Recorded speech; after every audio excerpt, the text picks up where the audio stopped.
So today I'm going to be talking from Nir Menussi on the Kabbalistic multiverse. Emanation is when something extends away from its source without ever detaching from it. The way light emanates from the sun.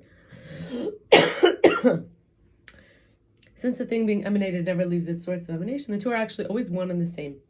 The concept of the world being emanated is therefore a highly mystical one, which says that the world is part and parcel of divinity, an extension of God which is ultimately indistinguishable from Him. Creation is the coming into being ex nihilo, something from nothing. Unlike an emanation, a creation is separate from its creator. However, a creation must be in constant contact with its creator since its very being is derived from it.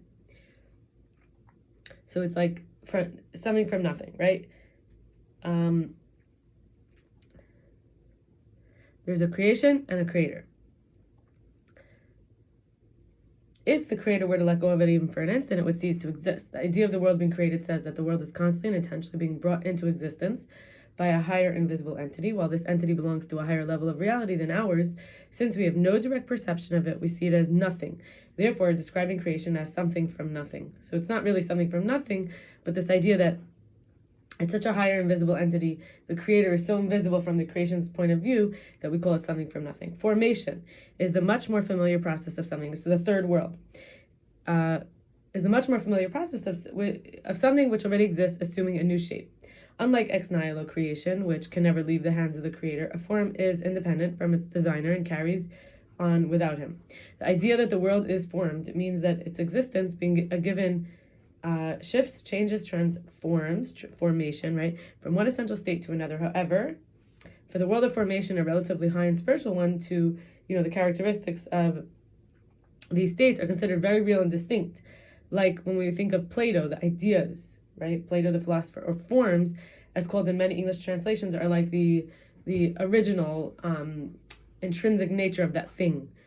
So we're thinking here, imagining emanation is just in short, like, we're about to go to the fourth, which is the world of action. But before we go there, it's this idea that, like, our body is like an extension. Let's say imagining I'm using my arm, it's emanating from my body. Creation is I'm using my arm to make the shape of something, right? And then formation is like my hand doing that causes something to to happen in the water, where now there's a transformation. And then action is where the water itself starts to do something that could power something, right? So here, action is making, doing, the most familiar and observed process of all. Minute, gradual change. Small modifications occur to it as something is acted upon or acted on, changing it ever so slightly. Like formation, the object's existence is a given, and we're describing qualitative changes happening to it. However, because the changes of action are so gradual, like getting from in other words, it's like fixed, but they're changing in between, and it becomes one like fluidity. It could be so gradual that it's a mountain, but even a mountain's always changing. So we can't, like, at any one step of the way say that the thing acted on has just assumed a completely new form. It's sort of in the process of, basically its essence remains continuously the same. The view of the world being acted, made, and done means its changes develops according to a gradual, continuous process of cause and effect. So when effect is actually having its effect, that's when we say, like, when the extension of myself, which then appears to be something that is not me, takes on a form that could be a cause to an effect, in other words. And then, I want to talk about three other topics. One is from Rashi. We would say, Rashi,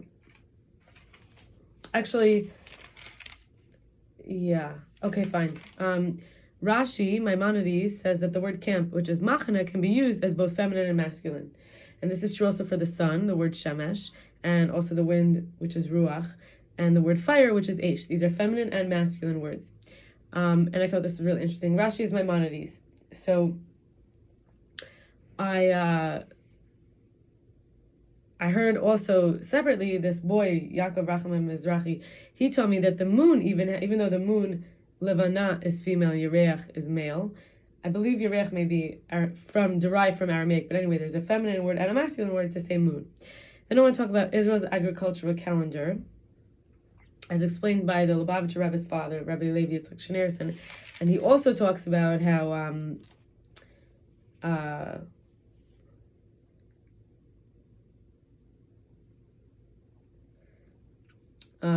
God's name. So you have basically first God's name, and then also like a technique from him. So, but I think before we go into that, I'll talk about a conversation I had with Tzvi Yakov about inner child connection. The things I enjoyed as a child, which was like singing, dancing. So basically, in order to connect with that emanation, in order to move our way back, I want to talk about inner child as being, we see what we need and what's reflected back, and kind of what we're offering, we learn about ourselves. So I'm saying there's a process of cause and effect. What are the effects? We can return back from, the actions that we do, the behaviors.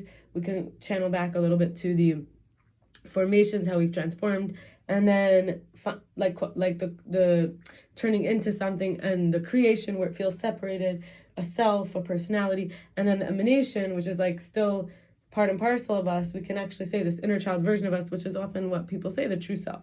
So the things I enjoyed was singing, dancing, reading, eating, watching shows and activities, going to museums, parks, and galleries. Even with, I remember specifically doing those things with my mother is a big highlight.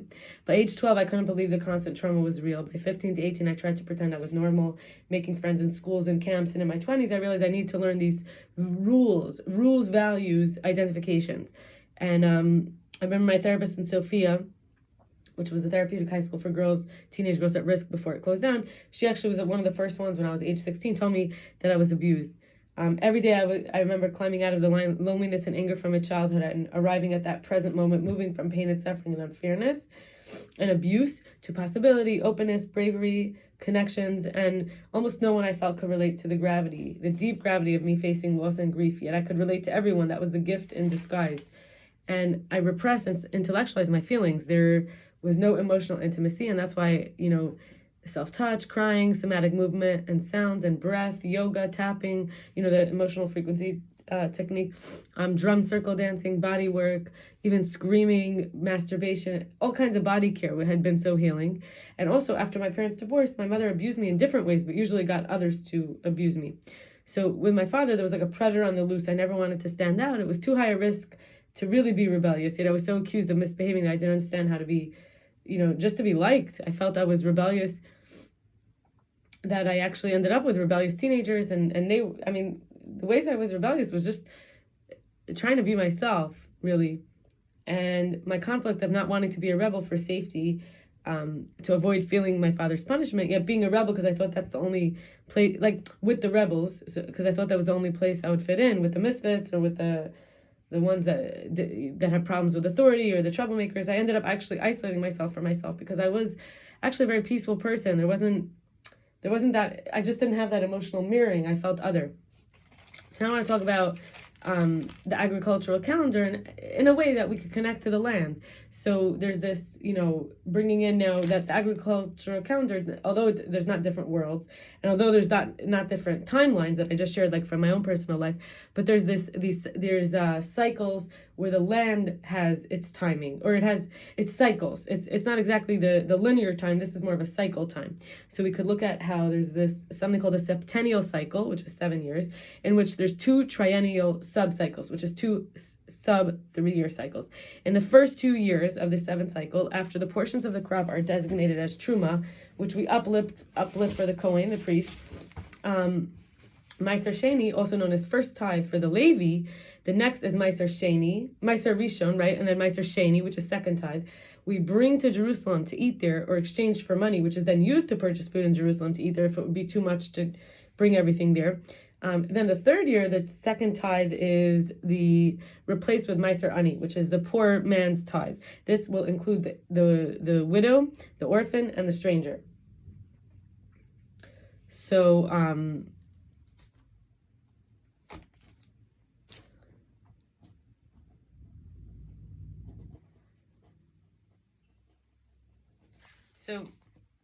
that's what happens in the first 2 years.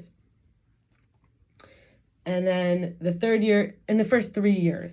This sequence repeats again for the 4th, 5th, and 6th year, where after the uplifting, the truma, which goes to the kohen, the priest. Then you have Meiser Rishon, Meiser Sheni, first tithe for the Levi, and then the second tithe is either in the first 2 years, and then the fifth and the 6th years, it goes for, you buy things to eat in Jerusalem, or in the 3rd year, or in the 6th, in the 4th and 5th year, sorry. And then in the 3rd year or the 6th year, you actually give it to the poor person, the widow, orphan, and stranger. This 7th year is a Shemitah, a sabbatical. All agricultural work ceases and all produce is free for the taking. And following years 3 and 6, where the poor man's tithe is given, there's something called removal of the tithes. Biur Maiseros. Maiser was the 10th, Maaser from the 10th, and this is the amount. We give Maiser the tithe. Tithe means the 10th, where the landowner must ensure all above portions that was mentioned just now for the poor. The tithes for the past few years have been correctly distributed, and then gives this confession, which is called vidoy. He gives vidoy meiser, declaration of the tithes, in which he attests before God that he's been careful to keep all the agricultural laws. These take place on holidays and following years, the 4th and 7th years, since he may have kept them in storehouses separate from the main body of his produce, these tithes, right, that he knew he has to give away. Let's say it's wheat or flour or honey or oil or eggs. He might have kept it separate till the recipients came to claim it. But so these take place on the holidays of the following year, but not Sukkot, because by then not all the crops have been tithed. So in other words, Sukkot is like the harvest. Not all the crops from harvest have actually been gone through and exactly a 10th been taken out, since some are only harvested later in the year, which is like by spring. So fall is, and remember, they're in a different part of the world. They're like, this was for Israel.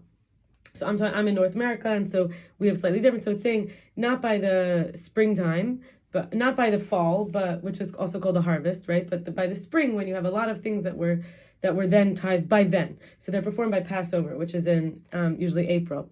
And then there's in Peah 38 to 40a from the Talmud Yerushalmi, which is it says in Galus, when a Gentile acquires land in Israel and he doesn't follow the Leket, the Shifka, the laws of Peah, but when Jewish sovereignty is there, so basically when a Gentile in the exile time, in other words, when Israel is not a Jewish sovereignty run country, then, and this is the argument whether a state is the same thing as a country, it's not the exact borders as the original, and we don't get to follow all our own laws according to the Torah. So basically there's some who say that, it doesn't apply yet. So basically, when there's no more exile and a Gentile acquires land in Israel, during exile, he does not have to follow all these laws, but, which I just mentioned, Leket, Shifka, like if you leave certain things, you can't take underdeveloped, certain things, you have to leave some for the poor while you're harvesting. There's certain rules about what you're allowed to take, so that they could come, so that, rather, when it is fully Jewish sovereignty,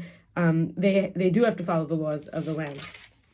And then I want to share another thing from Rabbi Yitzchak Shneerson, the Rebbe's father. In a gematria, we have the letter Yud and Hey and Vav and Hey as God's 4-letter name Tetragrammaton, and this also corresponds to the 4 worlds.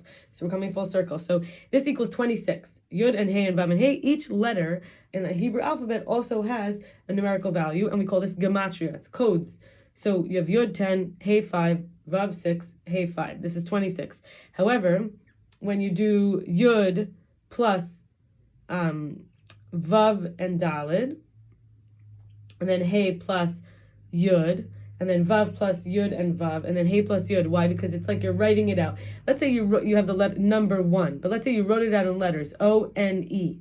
And in Hebrew, since you don't have separate numbers and letters, you would say O, the value of the Hebrew letter. Let's say it was a Hebrew letter, you'd say the value of O. Then you say the value of N, the value of E. So it's called, you're filling out the letters. So in this case, you would say it actually equals 72. There's also 72 letter name of God.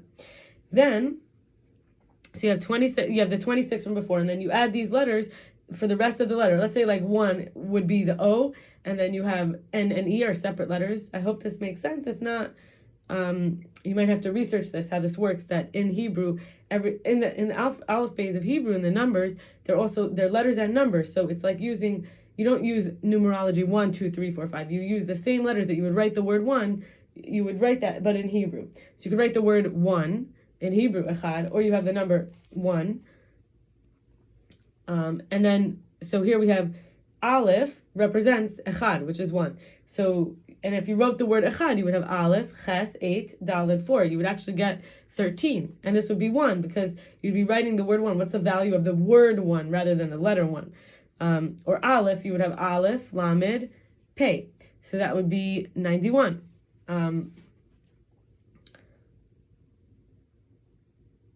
80 and 30 is 101. You'd have 101, sorry. So anyway, we have Yud and Hey and Vav and Hey, which is 26, and then you have, with the filled letters, it equals 72. And then we have something else over here. We have, another time, God introduced himself as Aleph, Hey, Yud, Hey. When he talks to Moshe at the burning bush, he says, Eya, Sher, Eya. So this is, Yud, Aleph is 1, Hey is 5, Yud is 10, and Hey is 5. That's 21.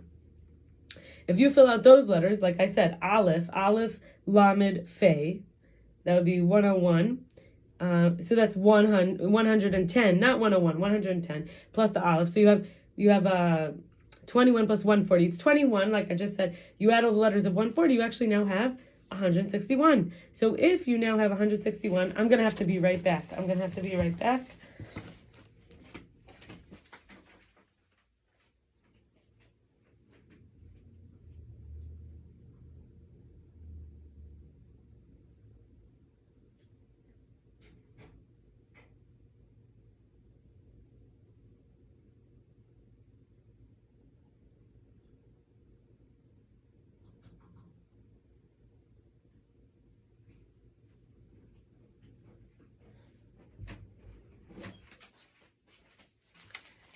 So there is something that was on the stove. Okay, thank God I remembered. So you get 161 when you do Aleph, Hey, Yud, and Hey combined in the full way. Now what if you add this first one, 72, from the Yud and the Hey and the Vav and Hey, and the second one, 161, you get together something called Charoz, which is a herald, and it equals 233. Resh is 200, Vav is 6, Zion is 7, so you have 213, and Chaf, which is 20. And I want to share another teaching here from him, that there's a technique in Gematria which is called Acharayim. You work your way backwards with each letter. So for example, you have Aleph, which is 1. Then Nun, I'm going to take my name, Shin Yod Yod Nun Aleph. Aleph is 1. Nun Aleph is 51. Yud Nun Aleph is 61. Yud Yud Nun Aleph is 71. And Shin Yud Yud Nun Aleph is 371. So now you add 371 plus 71 plus 61 plus 51 plus 1, and you get 555. So I'm not sure exactly what that would mean, but it's interesting because now I could learn what else is 555. How do I make connections? And so I'm going to finish with one last thing from Rabbi Yitzchak Shneerson, Gematria, which is that when you have this Yud and Hey and Aleph and Hey, so I'm sorry, Yud and Hey and Vav and Hey, God's 4-letter name. You have Yud spelled out as 460. Sorry, you have, I'm making a mistake. You have Yud, which is not 460, 4610. Then you have Hey spelled out, which is 10 and 5. Then you have Vav spelled out, which is 6, 1, and 6. Not 616, 6 and 1 and 6, 3 letters there. Then you have Hey, 2 letters, Hey and Yud, 15. You add these all together, and we get 63, which is the level of Bina. Bina, which is related to the mother, and it's to do with drunkard, Sava, which is 1 and 2 and 60, 63. Now, this is saying that somebody who sins, this is called the rebellious son. Remember, we talked about earlier rebelliousness. So the rebellious son, what does he have to do? He has to be a glutton and a drunkard. So it says he's actually sinning against his mother and father here.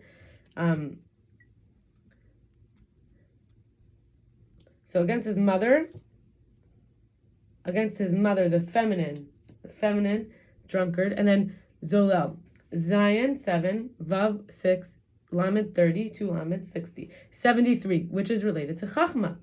So Chachma,